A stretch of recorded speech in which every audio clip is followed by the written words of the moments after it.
नमस्कार दोस्तों, स्वागत है आपका सीपी स्मार्ट क्लासेस में। दोस्तों, ब्रेकिंग न्यूज, बड़ी खबर है कि यूपी पीएससी से एक बड़ी भर्ती का विज्ञापन जारी कर दिया गया है। आवेदन शुरू हो गया है। आपको इस वीडियो में हम इस विज्ञापन के बारे में बताएंगे और इस विज्ञापन में जो भर्ती आ रही है उसकी तैयारी कैसे की जाएगी उसके बारे में भी हम बताएंगे। हमारे मोबाइल एप्लीकेशन पे इसकी तैयारी करवाई जाएगी। जो छात्र नए हैं, पहली बार चैनल पे आए हैं, उनको बता दें कि सीपी स्मार्ट क्लासेस का अपना मोबाइल एप्लीकेशन है जो गूगल प्ले स्टोर पे उपलब्ध है और यहाँ पे हम कई परीक्षाओं की तैयारी करवाते हैं। ऑनलाइन लाइव क्लास चलाते हैं और टेस्ट सीरीज भी आपको उपलब्ध करवाते हैं। तो इस भर्ती के लिए लाइव क्लास आपको हमारे इस मोबाइल एप्लीकेशन पर मिलेगा। दोस्तों, ये विज्ञापन आज ही जारी हुआ। पूरा का पूरा विज्ञापन हम आपको दिखा देते हैं। सुबह शॉर्ट नोटिस आई थी, अब पूरा फुल विज्ञापन आ गया है। और ये जो यहाँ पे दिया गया है, ये विज्ञापन यहाँ पे दिया गया उत्तर प्रदेश लोक सेवा आयोग की तरफ से दिया गया है। सहायक अभियंता की भर्ती का विज्ञापन है। ये सहायक अभियंता की भर्ती, जैसे कि आप लोगों ने सुना होगा, IAS होते हैं, IPS होते हैं, आपने नाम सुना होगा। सिविल सर्विसेज की परीक्षा होती है, CS की परीक्षा, सिविल सर्विसेज की परीक्षा। उत्तर प्रदेश में जो परीक्षा होती है उसको बोलते हैं PCS की परीक्षा। और जो दिल्ली से परीक्षा होती है, भारत की परीक्षा होती है, उसको सिविल सर्विसेज की परीक्षा बोलते हैं, जिसको आप लोग IAS की परीक्षा के नाम से जानते हैं।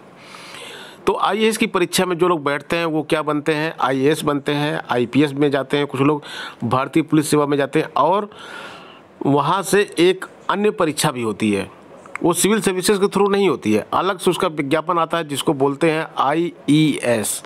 ये सेम रैंक का होता है। IES मतलब इंडियन इंजीनियरिंग सर्विसेज, भारतीय अभियंत्रिकी सेवा। तो जैसे सेंट्रल गवर्नमेंट भारतीय अभियंत्रिकी सेवा करवाती है, उसी तरह से उत्तर प्रदेश सरकार PCS के बाद एक अन्य भर्ती निकालती है जिसको बोलते हैं स्टेट इंजीनियरिंग सेवा, SES, स्टेट इंजीनियरिंग सर्विसेज, राज्य अभियंत्रिकी सेवा। तो ये राज्य अभियंत्रिकी सेवा की वैकेंसी निकल चुकी है। गजेटेड ऑफिसर की पोस्ट होती है। जो PCS के पद होते हैं उसके इक्विवेलेंट ये पद होते हैं। जिला लेवल के अधिकारी यहाँ भी बनते हैं और वहाँ पर भी जिला लेवल के अधिकारी बनते हैं। तो खैर, यहाँ पे हम बात करते हैं कि कौन कौन से विभाग हैं। उत्तर प्रदेश के जो भी सरकारी विभाग हैं वहाँ के लिए वैकेंसी आई है। लोक निर्माण विभाग, PWD जो सड़क वगैरह बनाते हैं विभाग। सहायक अभियंता सिविल के आए हैं 36 पद, सिविल में इंजीनियरिंग होनी चाहिए। लोक निर्माण विभाग सहायक अभियंता विद्युत यांत्रिकी के आए हैं 28 पद। आवास एवं शहरी नियोजन सहायक अभियंता सिविल के 21 पद। नगर विकास विभाग सहायक अभियंता B श्रेणी जलकल अभियंता 14 पद आए हैं यहाँ पे। इसमें सिविल, विद्युत और यांत्रिकी ब्रांच के अभ्यर्थी आवेदन कर सकते हैं। नगर विकास विभाग सहायक अभियंता ट्रैफिक, इसमें सिविल के पद आए हैं। कृषि विभाग में जो है 4 पद आए हैं कृषि से। और इसके बाद आवास एवं विकास परिषद में 76 पद, सबसे ज़्यादा सिविल के पद यहाँ पे देखने को आपको मिलेंगे। आवास एवं विकास परिषद में विद्युत के भी पद, अभियंता सहायक अभियंता विद्युत के पद भी मिलेंगे आपको। भूगर्भ जल विभाग के भी पद यहाँ पर हैं आपको। तो इस तरह से औद्योगिक विकास विभाग की जब हम बात करेंगे तो यहाँ पे मैनेजर सिविल के पद हैं, जो 49 पद हैं सिविल इंजीनियरिंग में, यहाँ पे डिग्री मांगी गई है। गृह विभाग में मुख्य अग्निशमन अधिकारी के पद हैं यहाँ पे। सूचना एवं जनसंपर्क विभाग में भी एक पद है इलेक्ट्रॉनिक्स इंजीनियर का। और एक विशेष चयन भी यहाँ पे आपको देखने को मिलेगा जो है ग्रामीण अभियंत्रण विभाग, जहाँ पे 10 पद SC ST के लिए आए हैं, OBC और SC के लिए आए हैं। और ये सिविल इंजीनियरिंग के पद है। पदों की संख्या घट बढ़ भी सकती है, यहाँ पे लिखा है।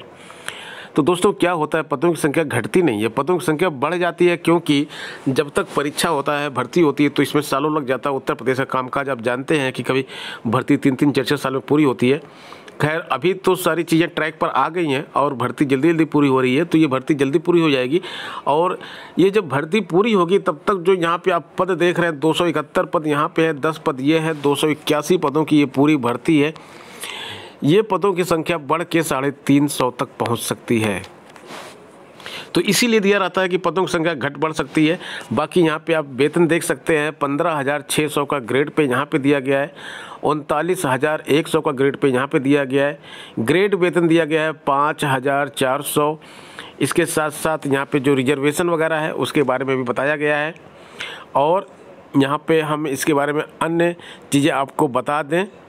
जो यहाँ पे योग्यता मांगी गई है इन सब के लिए बीटेक की डिग्री, बीटेक बीई या फिर कोई अन्य डिग्री जो इक्विवेलेंट हो, इंजीनियरिंग की डिग्री के ग्रेजुएशन के इक्विवेलेंट होती है तो वो यहाँ पे मांगी जाती है। और यहाँ पे परीक्षा के कैसे होगी उसके बारे में बात कर लेते हैं, आपको उसके बारे में दिखा देते हैं। यहाँ पे नोटिफिकेशन में ज़रूर मेंशन किया गया होगा कि परीक्षा किस प्रकार से होगी। यहाँ पे सबसे पहले एज देख लेते हैं। एज जो है यहाँ पे मांगा गया है कि 40 साल की एज से ज़्यादा एज नहीं होनी चाहिए। और जनरल कैंडिडेट के लिए की बात की जा रही है यहाँ पे 2 जुलाई 81 से पूर्व तथा 1 जुलाई 2000 के बाद का जन्म नहीं होना चाहिए। 1 जुलाई 2000 के बाद का जन्म, यानी कि अगर आपकी डेट ऑफ बर्थ 2/7/2000 है तो आप यहाँ पे अप्लाई नहीं कर सकते। ठीक है, 2000 के बाद वाले 2001 वाले तो भूल ही जाएं, लेकिन 2000 में जिनकी डेट ऑफ बर्थ 2 जुलाई भी है वो भी नहीं कर सकते, एक दिन से आप कम हो जाएंगे। और आपका जन्म 2 जुलाई 1981 के पहले का ना हो। अगर आपका 1 जुलाई 1981 होगा तो भी आप अप्लाई नहीं कर सकते। इसके साथ साथ यहाँ पे छूट भी दी गई, जो कैटेगरी होती है उन सबको आपको मालूम है कि यूपी में छूट किस तरह से मिलती है। 5 साल SC ST को मिलती है। और यहाँ पे परीक्षा के संबंध में देखिए बताया गया है कि परीक्षा यहाँ पे पहले लिखित परीक्षा होगी, लिखित परीक्षा के बाद आपको इंटरव्यू के लिए बुलाया जाएगा, उसके बाद डॉक्यूमेंट वेरिफिकेशन होगा, फिर उसके बाद कहीं जाकर आपको ज्वाइनिंग मिलेगी। ये देख लीजिए, इस प्रकार से आपकी परीक्षा होगी। सबसे पहले आपका जो लिखित परीक्षा होगी उसमें आपको सामान्य हिंदी का एक पेपर मिलेगा। प्रश्नों की संख्या 25 होगी, 3 अंक प्रत्येक प्रश्न के होंगे, 75 नंबर का ये पेपर होगा। दूसरा जो पेपर आपको मिलेगा आपकी अपनी ब्रांच का होगा। जिन्होंने सिविल इंजीनियरिंग से किया उनको सिविल इंजीनियरिंग, मैकेनिकल इंजीनियरिंग से जो किया मैकेनिकल इंजीनियरिंग, विद्युत इंजीनियरिंग से जो किए विद्युत इंजीनियरिंग, इसी प्रकार से आपकी ब्रांच का होगा। 100 प्रश्न होंगे, 3 अंक का एक प्रश्न होगा, 300 अंक पूरे होंगे और कुल अंक 375 होंगे। तो 75 यहाँ हो गए, 375 यहाँ हो गए, 400 अंकों की ये लिखित परीक्षा हो गई। ये प्रश्न पत्र प्रथम होगा, द्वितीय दोनों चीज़ें एक ही प्रश्न पत्र में रहेंगी 400 अंक का। द्वितीय प्रश्न पत्र जो होगा सामान्य अध्ययन का यहाँ पे आएगा, 25 प्रश्न आएंगे, 3 अंक का एक प्रश्न होगा, 75 नंबर के होंगे। और यहाँ पे जो है आपकी ब्रांच के फिर 100 प्रश्न आएंगे, 3 अंक का एक प्रश्न होगा और 375 का ये रहेगा। तो प्रथम प्रश्न द्वितीय प्रश्न पत्र दोनों मिला के जो हो जाता है आपका 375 यहाँ पे होते हैं नंबर और 375 ही यहाँ पे होते हैं। मैंने यहाँ पे 400 बोल दिया था लेकिन ये 375 ही होता है। ठीक है, तो यहाँ पे देखिए 100 नंबर का आपका इंटरव्यू है, 375 + 375 + 100 यानी कि 850 अंकों की आपकी ये लिखित परीक्षा होगी। सामान्य हिंदी में क्या होगा, यहाँ पे सिलेबस दिया गया है सामान्य हिंदी का, देख लीजिए, स्क्रीनशॉट ले लीजिए इसका। सामान्य अध्ययन का सिलेबस आपको दिया गया है यहाँ पे। इसके बाद यहाँ पे इंजीनियरिंग की ब्रांच के सिलेबस दिए गए हैं। तो इंजीनियरिंग मैकेनिक्स, सिविल इंजीनियरिंग की बात करेंगे तो engineering mechanics, strength of material and structure analysis, strength of material, ये सारी चीज़ें यहाँ पे दी गई हैं। और सिविल इंजीनियरिंग का सिलेबस है। उसके बाद अन्य ब्रांच का भी सिलेबस यहाँ पे दिया गया है। जैसे मैकेनिकल इंजीनियरिंग की बात करते हैं तो यहाँ पे engineering mechanics, mechanism and machines and solids, design of machine elements, engineering materials, manufacturing, industrial engineering और मैकेट्रॉनिक्स एंड रोबोटिक्स का देखिए यहाँ पे काफ़ी बड़ा सिलेबस दिया गया है पेपर 1 के लिए। और पेपर 2 की बात करेंगे तो यहाँ पे thermodynamics, fluid mechanics, heat transfer आदि चीज़ें यहाँ पे आपको देखने को मिल जाएंगी। एनर्जी कन्वर्जन यहाँ पे दिया गया है, एनवायरमेंटल कंट्रोल दिया गया है। तो हम जो आपकी तैयारी करवाएंगे वो मैकेनिकल इंजीनियरिंग की तैयारी करवाएंगे। कौन सी? ME, मैकेनिकल इंजीनियरिंग की तैयारी आपकी इस ऐप के माध्यम से करवाई जाएगी। और जो आपको टेस्ट सीरीज मिलेंगी वो सभी इंजीनियरिंग ब्रांच की टेस्ट सीरीज आपको हमारे इस मोबाइल एप्लीकेशन पे मिलेगी। तो मोबाइल एप्लीकेशन को फटाफट डाउनलोड करके अपनी तैयारी आज से ही शुरू कर दें। मिलते हैं दोस्तों नेक्स्ट वीडियो में नई अपडेट, नई जानकारी के साथ। धन्यवाद।